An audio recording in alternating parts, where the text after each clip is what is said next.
Welcome to my channel. Assalamualaikum warahmatullahi wabarakatuh. Oke, sebelum dimulai ceritanya seperti biasa, bantu dulu tekan tombol like dan berkomentar. Terima kasih Tuhan dan Nona. Bab 969 Perintah Kaisar Qin. Di dalam pesawat, Chu Chen tengah mengarungi mimpi indah dan sesekali tertawa kecil. Liu Ruyan tidak dapat menahan diri untuk tidak meliriknya dari sudut matanya. Setelah beberapa saat, Liu Ruyan akhirnya tidak dapat menahannya dan menendang Chu Chen dengan kakinya. "Apa yang sedang kamu pikirkan?" Chu Chen tersadar kembali. Ekspresinya acuh tak acuh, menatap langit di luar jendela. "Aku berpikir, perjalanan ini telah menyingkap topeng para dewa. Sebagai gantinya akan ada dunia yang cerah dan jernih bagi orang-orang di dunia. Sehingga orang-orang di seluruh dunia akan terus tekun dan berani serta bekerja keras mulai sekarang." Berhenti, Liu Ruyan memutar matanya. Dapat didengar bahwa pahlawan Chu sedang dalam suasana hati yang sangat baik saat ini. "Pernahkah kamu berpikir, apakah ada cara untuk mencegah Yuan Shen menguasai tubuh lain setelah ia terbangun?" Liu Ruyan bertanya.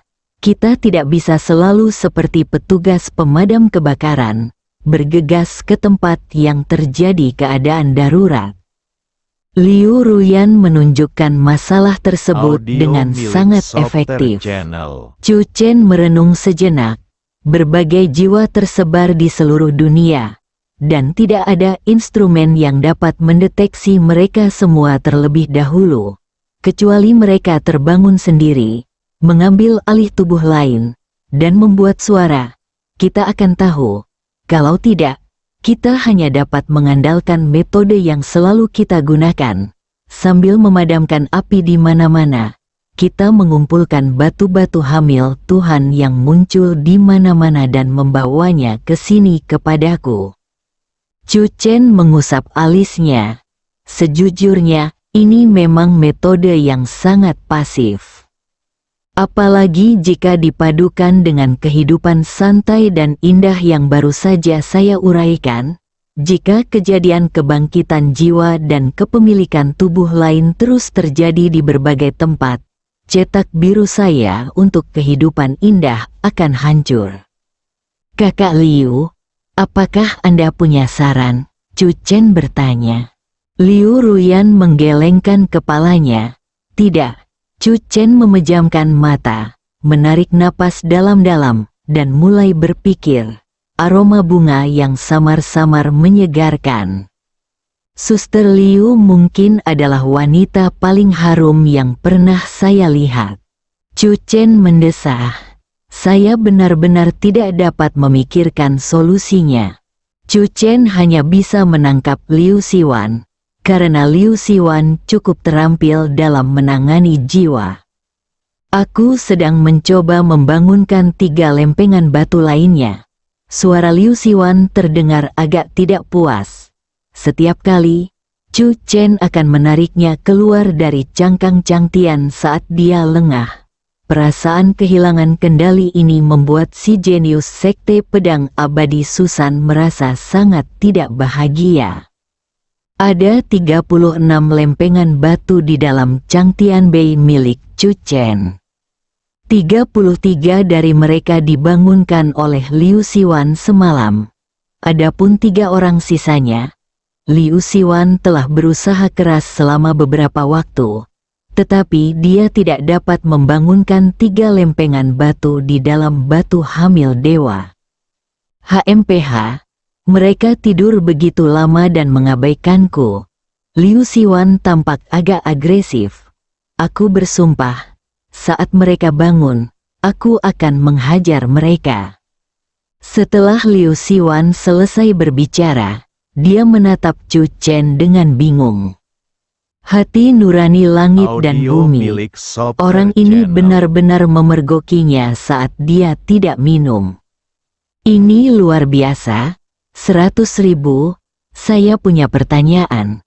Apakah Anda punya saran?" Chu Chen berkata. Batu pembawa dewa ada di seluruh dunia. Jika kita terburu-buru setiap kali ada jiwa yang terbangun dan mengambil alih tubuh orang lain, kita akan kelelahan.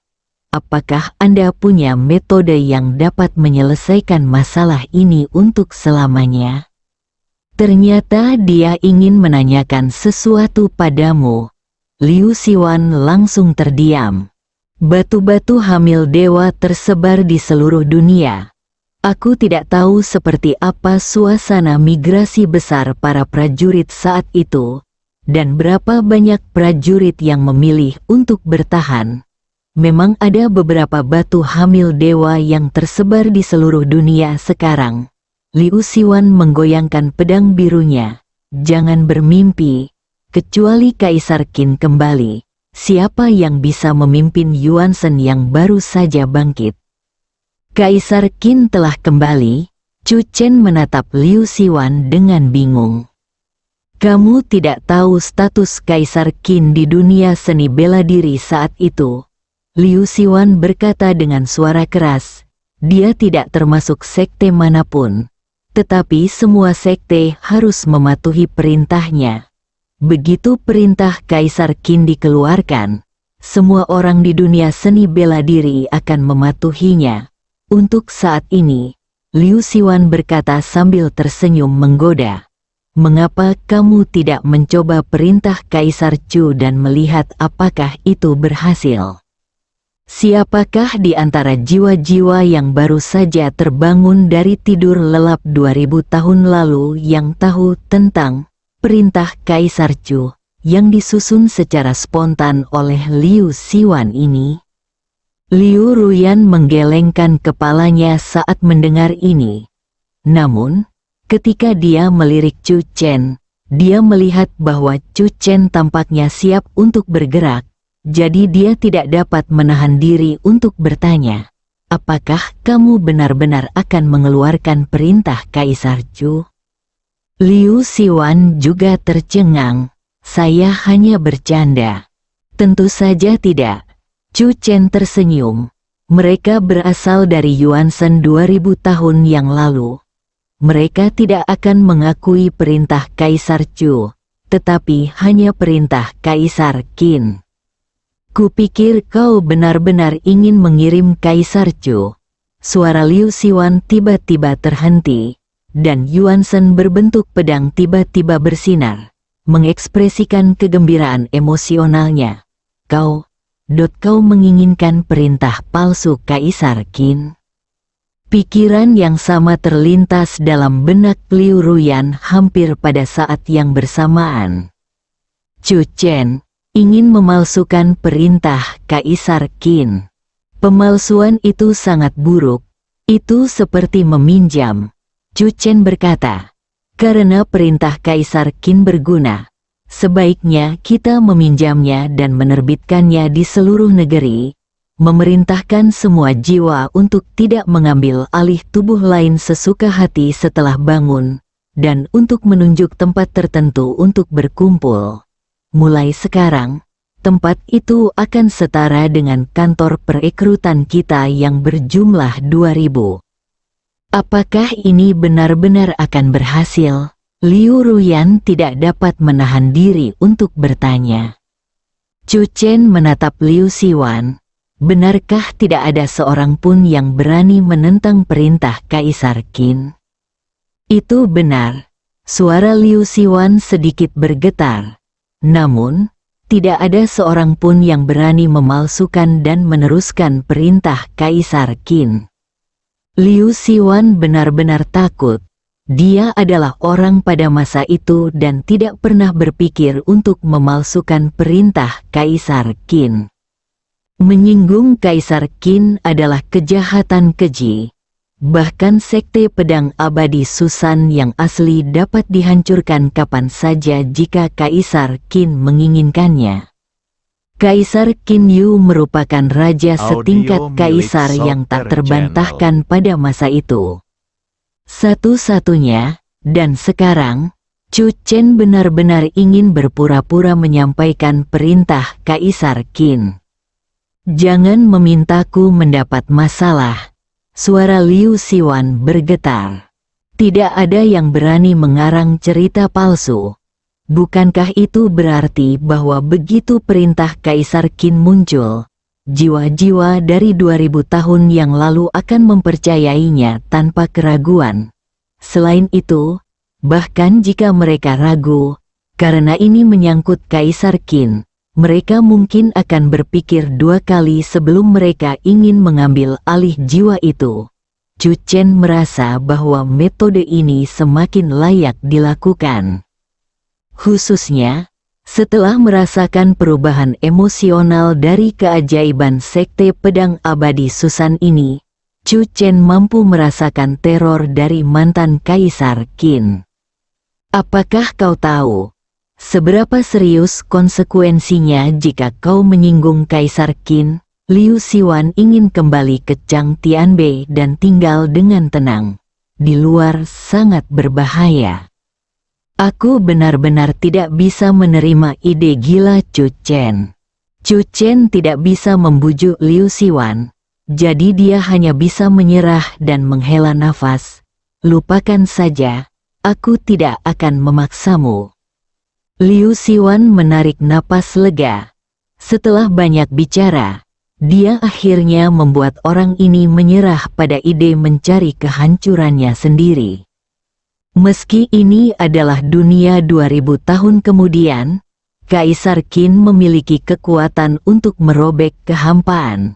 Bagaimana jika suatu hari Kaisar Qin senang dan kembali untuk berlibur? Liu Siwan merasa takut hanya dengan memikirkannya. Hanya orang bodoh yang akan menyinggung Kaisar Qin. Ngomong-ngomong, seperti apa perintah Kaisar Qin? Chu Chen bertanya dengan rasa ingin tahu. Kaisar Qin telah mengeluarkan perintah.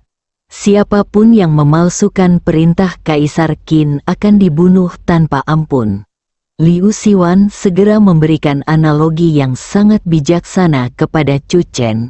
Kalau begitu tinggalkan saja stempel unik Kaisar Qin. Caranya sangat mudah. Di bawah pertanyaan Chu Chen, Liu Siwan mengukir stempel unik Kaisar Qin di meja kecil di depan Chu Chen. Kelihatannya begini. Jadi begitu, Chu Chen mengangguk dan segera berkata dengan ekspresi penuh terima kasih. Terima kasih, Saudara 100.000. Karena telah menyediakan contoh perintah Kaisar Qin. Jika meminjam perintah Kaisar Qin kali ini bermanfaat, saya pasti akan berusaha untuk mendapatkan bagian dari penghargaan untuk Saudara 100.000 juga. Liu Siwan, Bab 970, Menjelajahi Perkemahan. Liu Siwan merasa bahwa ia gagal memenuhi harapan tuannya. Hidup selamanya selama 100.000 tahun. Pada saat ini, Liu Siwan sudah memikirkan isi batu nisannya. Liu Siwan dari Sekte Susan Xianjian memalsukan perintah dari Kaisar Qin selama pelarian dan ditemukan oleh Kaisar Qin yang kemudian menamparnya hingga menjadi debu, tidak meninggalkan jejak tubuhnya. Jadi hanya sebuah tugu peringatan yang didirikan. Aku, Liu Siwan ingin mengatakan sesuatu, tetapi sudah terlambat. Chu Chen bereaksi sangat cepat dan memasukkan Liu Siwan ke Chang Tianbei. Saudara Siwan, Anda tidak perlu khawatir tentang hal berikutnya. Anda telah melakukan pekerjaan yang hebat dengan menyediakan contoh perintah Kaisar Qin. Serahkan sisanya kepada saya. Liu Siwan tercengang. Sebelum dia menyadarinya, dia telah naik ke kapal bajak laut Chu Chen. Tidak bisa turun. Liu Siwan melihat banyak jiwa di Chang Tianbei. Jiwa-jiwa ini tampaknya merasakan bahwa Liu Siwan sedang dalam suasana hati yang buruk dan buru-buru menghindarinya. Liu Siwan tidak punya alasan untuk kehilangan kesabarannya, jadi dia hanya bisa memfokuskan perhatiannya pada 3 batu hamil dewa terakhir. Bangunkan mereka dan hajar mereka, Liu Siwan sangat agresif. Di pesawat, Chu Chen sedang menyalin stempel Kaisar Qin. Pola segelnya tidak rumit, dan Chu Chen cepat menghafalnya. Apakah kau benar-benar ingin meminjam perintah Kaisar Qin? Liu Ruyan bertanya. Sedikit kekhawatiran melintas di matanya. Kekhawatiran Liu Siwan tidaklah tidak masuk akal. Terutama sekarang energi spiritual bumi telah pulih. Jika suatu hari, Kaisar Qin kembali. Jangan khawatir, Suster Liu, ini adalah perbuatan yang hebat. Chu Chen berkata, kita dapat menggunakan perintah Kaisar Qin untuk mengejutkan berbagai jiwa dan mengumpulkan jiwa-jiwa dari 2000 tahun yang lalu. Seiring berjalannya waktu, suatu perintah akan terbentuk, dan jiwa-jiwa dari 2000 tahun yang lalu akan secara tidak sadar mematuhinya setelah terbangun. Dengan cara ini, kita dapat menyelamatkan banyak nyawa yang tidak bersalah secara tidak kasat mata. Jangan bicara tentang apakah jiwa-jiwa akan melakukan kejahatan setelah menguasai tubuh. Mari kita bicara tentang proses penguasaan tubuh. Ambil contoh leluhur desa Zujia. Jika kita tidak menemukannya tepat waktu, semakin banyak orang akan mati karena leluhur desa Zujia. Meminjam perintah Kaisar Qin sekali saja dapat menyelamatkan ribuan orang. Chu Chen merasa jika ini adalah sebuah kesepakatan, maka pasti sepadan. Liu Ruyan ragu sejenak, apa yang harus saya lakukan? Benar, tidak ada yang bisa dilakukan. Chu Chen tersenyum. Setelah aku kembali, aku akan menyusun perintah Kaisar Qin dan mempublikasikannya di seluruh negeri. Pekerjaan publikasinya tentu saja akan diatur oleh paman keduaku. Liu Ruyan mengangguk. Chu Chen sedikit tidak sabar. Dia ingin melihat apakah perintah Kaisar Qin benar-benar memiliki kekuatan pencegah yang kuat. Bagi Chu Chen sendiri, dia tidak bisa mengatakan bahwa dia kagum pada Kaisar Qin Ling. Bagaimanapun, Kaisar Qin terlalu jauh darinya. Makhluk kuat yang mampu merobek kehampaan 2000 tahun lalu kini berada di suatu negeri dongeng yang tidak diketahui di mana. Chu Chen menutup matanya dan beristirahat. Setelah beberapa saat, Chu Chen diam-diam mulai berlatih seni mengintip ke langit. Orang yang dimata-matainya adalah Liu Ruyan yang duduk di sebelahnya. Gambar yang dimata-matai oleh teknik sky picking akan muncul di sky picking shell. Chu Chen diam-diam mengeluarkan cangkang pengintip langit dengan tangannya yang lain. Benar saja, sosok Liu Ruyan muncul di sky picking shell. Wajah cantik ini muncul dalam sky picking shell, bagaikan peri yang terusir. Detik berikutnya, peri yang dibuang itu tampaknya telah menyadari sesuatu. Matanya yang indah tiba-tiba terbuka. Lalu dia melirik ke arah Chu Chen. Chu Chen cepat-cepat menyingkirkan cangkang pengintip langit. Dia baru saja menguji apakah para prajurit di alam transformasi ilahi dapat mendeteksi keterampilan sihirnya mengintip ke langit. Dan Liu Ruyan segera memberikan jawabannya. Namun, saya tidak tahu apakah itu ada hubungannya dengan jarak. Lagi pula, Liu Ruyan ada tepat di sebelahnya. Atau, meski mereka berdua berada di alam transformasi ilahi, apakah mereka dapat mendeteksi teknik melihat langit atau tidak? Itu juga bergantung pada kekuatan roh primordial mereka.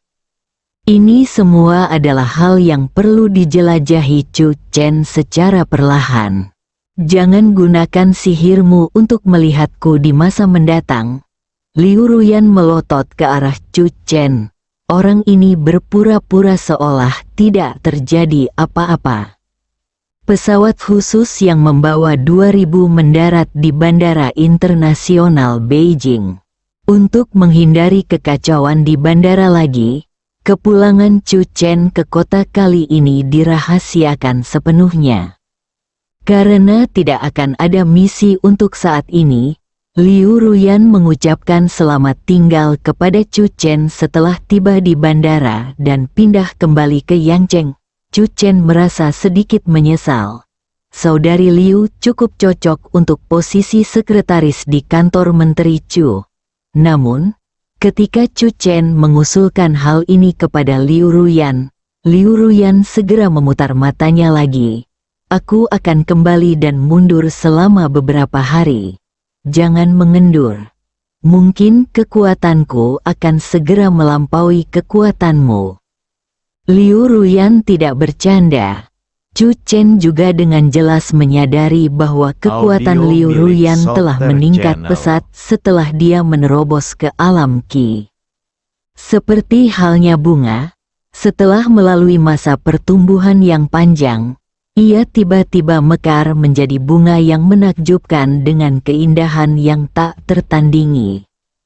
Tidak heran Liu Ruyan dapat dengan mudah mendeteksi pengintaiannya. Selama perjalanan ini, Chu Chen juga menguji reaksi Xiao Kun dan 3 orang lainnya. Ketiganya berada di alam transformasi ilahi. Namun tak seorang pun dari mereka menyadari mata-mata Chu Chen. Suster Liu adalah orang yang istimewa. Chu Chen keluar dari bandara mengenakan topeng dan topi, dan tidak ada seorang pun yang mengenalinya. Mobil untuk menjemput Chu Chen sudah menunggu. Chu Chen membuka pintu mobil dan tampak terkejut. "Istri, kamu juga di sini." Chu Chen masuk ke dalam mobil dan menyesapnya. Pengemudi keluarga Chu. Wajah Song Yan memerah. Orang ini selalu begitu sembrono. Chu Chen dan Song Yan berpegangan tangan dan merasakan kehangatan satu sama lain. Tidak peduli seberapa kuat angin dan ombak di luar, Chu Chen akan merasa sangat tenang saat merasakan kehangatan telapak tangan Song Yan. Bahkan saat ini, Chu Chen sama sekali tidak terpikir untuk mempekerjakan seorang sekretaris di kantor. Hah, sepertinya ini bukan jalan pulang. Chu Chen melirik keluar jendela. "Aku ingin pergi menemui Xiao Qiu," Song Yan berkata. "Xiao Qiu meneleponku tadi malam. Dia sedikit ragu-ragu di telepon, dan aku tahu dia khawatir.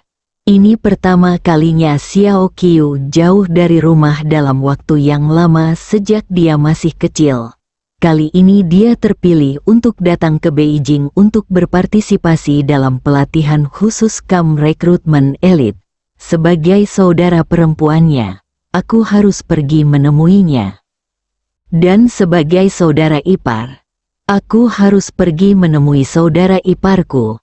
Chu Chen tersenyum. Xiao Qiu sudah menguasai esensi langkah kilin sebelum memasuki KAM militer. Anak ini sangat kompetitif, dan dia pasti akan membuat gebrakan besar saat tiba di KAM militer. "Saya khawatir dia telah diperlakukan tidak adil di KAM militer." Song Yan sedikit khawatir. Adalah hal yang wajar bagi seorang pria untuk mengasah keterampilannya di KAM militer, Chu Chen berkata. Namun, jika ada yang benar-benar dengan sengaja menindas saudara iparku, hehe, aku akan membuatnya membayar 10 kali lipat. Mobil itu melaju menuju kamp pelatihan khusus untuk rekrutan baru di Beijing. Kamp itu terletak jauh di dalam hutan di pinggiran kota. Itu adalah kamp pelatihan militer. Pukul 6 sore. Para rekrutan elit baru saja menyelesaikan pelatihan hari ini dan berkumpul di kafetaria untuk makan siang. Di depan kamp militer, mobil biasa ini berhenti perlahan. Bersambung.